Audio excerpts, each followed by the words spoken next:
Bonjour et bienvenue aussi notre tour d'horizon économique, géopolitique, énergétique et boursier. Nous sommes le mercredi 20 décembre pour comprendre comment tourne la planète finance. Et elle doit faire même maintenant un grand tour. C'est sur l'inforruptible et nulle part ailleurs. Et la thématique du jour, ce sera ces petits détails dont le marché ne tient pas compte. Alors, j'évoquais en préambule ce grand tour que vont devoir faire les pétroliers, les méthaniers, les porte-conteneurs, tous les cargos, oui. Ils n'empruntent plus la trajectoire mer Rouge, canal de Suez, Méditerranée, non. Ils vont maintenant passer par le cap de Bonne-Espérance. Il se rajoute donc 20 000 kilomètres, voire même 22 000 pour les bateaux qui devaient aller décharger à Marseille ou Gênes. Et ces 20 000 km supplémentaires, c'est 30 jours de mer. Et c'est beaucoup également de pollution, car il faut le savoir, quelques super porte-conteneurs polluent autant en une journée, en termes de pollution au dioxyde de soufre, autant que tout le parc automobile français. Quant à l'ensemble des navires circulant sur les océans avec du fioul lourd, leur pollution équivaut également à plusieurs dizaines de millions de voitures. Et donc, faire 20 000 km de plus pour contourner l'Afrique, c'est pas très bon pour le climat, mais non. On va continuer de vous expliquer qu'il faut faire du covoiturage en France, baisser la température à 15 dans les pièces où on ne séjourne pas et à 17 dans les chambres, pendant qu'en Asie, évidemment, les climatiseurs continuent de tourner à plein régime et on en installe plusieurs dizaines de millions supplémentaires chaque année. Mais non, c'est nous qui devons compenser la pollution des supertankers et des climatiseurs de l'Asie. Mais il y a un autre souci avec ce grand détour pour éviter les missiles tirés par les milices Houthis. C'est que 30 jours, quand on a des industries qui fonctionnent à flux tendu, quand un conteneur attendu le mardi n'est pas livré le mercredi, ça commence à désorganiser toute la chaîne. Alors imaginez quand c'était attendu le mardi et que ça arrivera le mardi du mois suivant.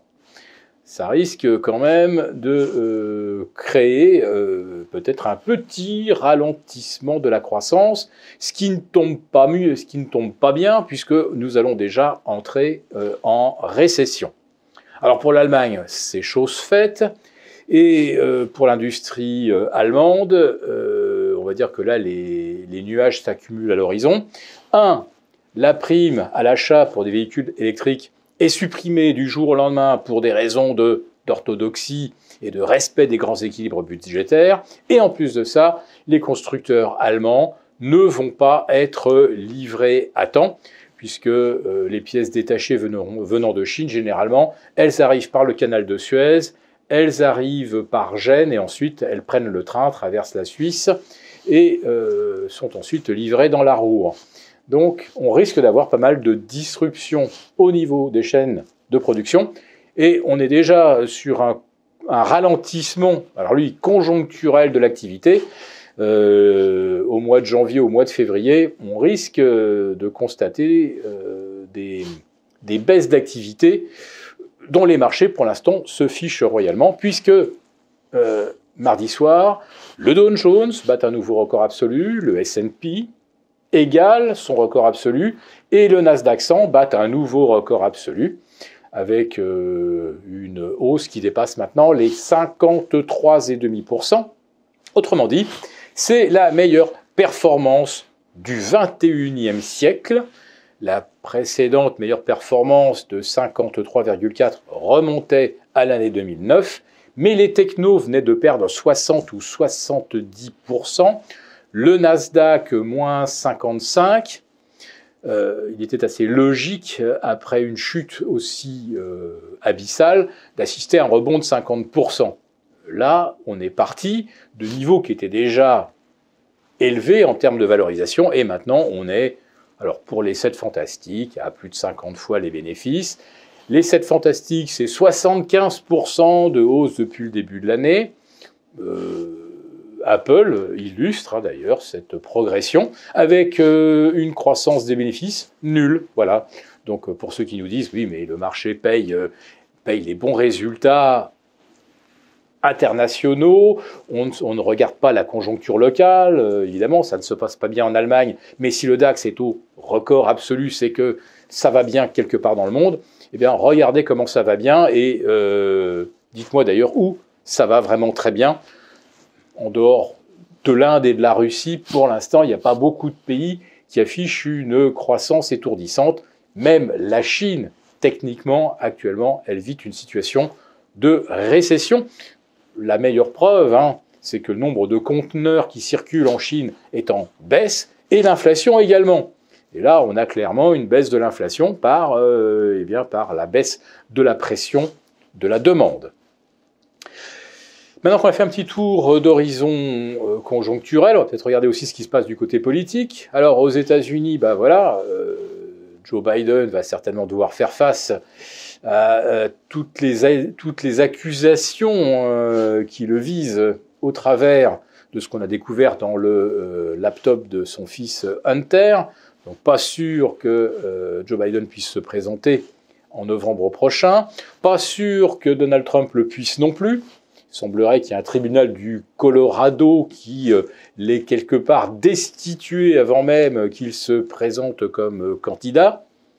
Et puis en France, on est aussi en pleine turbulence politique avec la fameuse loi immigration qui se veut plus restrictive et qui a entraîné la démission de plusieurs ministres.